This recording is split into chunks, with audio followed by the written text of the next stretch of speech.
So thermoelectric technology concerns the conversion of thermal energy in the form of temperature gradients into electrical energy and vice versa. So these are semiconductor devices that can therefore be used as electrical sources of heating and cooling, or to convert waste heat into electricity. The diagram shows on the left the ways we produce energy and on the right how we use it. So it indicates that about 2/3 of the primary energy is wasted as heat, making technologies that can recover this waste heat rather important for the future.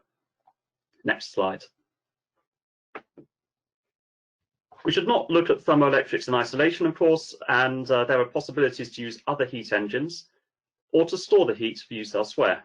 It can be transported or converted to electricity using thermophotovoltaics or thermoelectrics.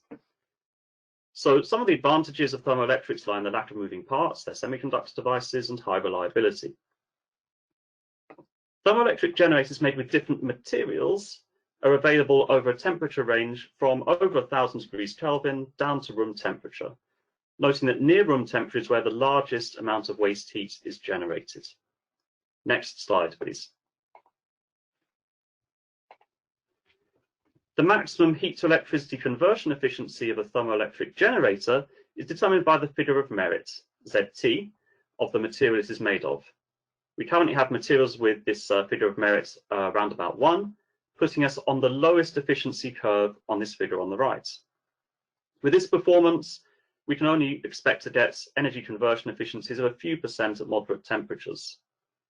If we could develop materials with this figure of merit more like 3, we could be looking at 20% conversion efficiencies, for example, which is becoming competitive with other technologies.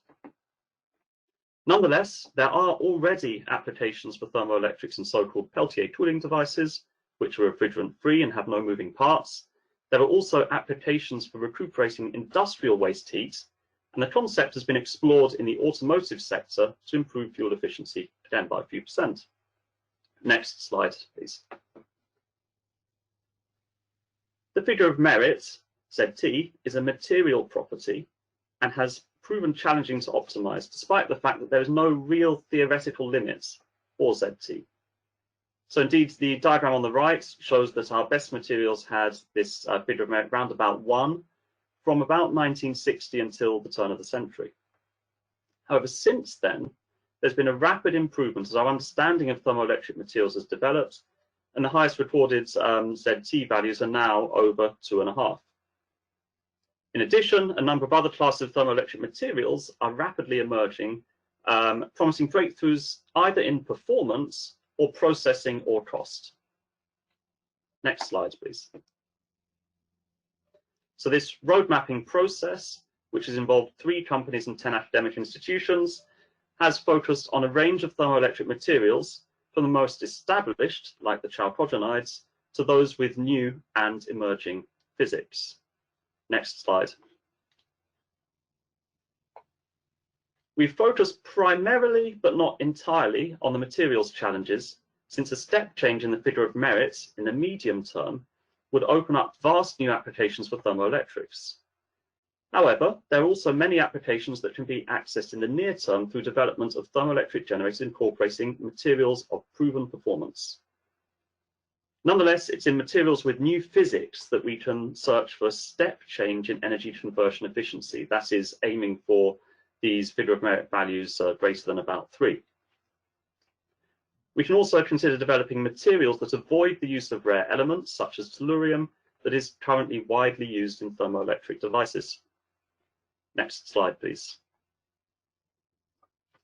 So the research challenges themselves includes developing a more complete understanding of structure property relationships at the nanoscale, including heat and charge transport across interfaces and in amorphous regions in materials. This is an experimental and computational challenge. We would still benefit from improved accuracy of thermoelectric property measurements, and device prototyping will be important for developing new applications, improving efficiency, of course, and for incorporating new materials into devices. Scale-up issues include abundance and cost of materials, as well as a full life cycle analysis, where new materials are introduced. So all of this, of course, requires close cooperation between academic and industrial partners, and in the UK, we have plenty of both. Next slide, please.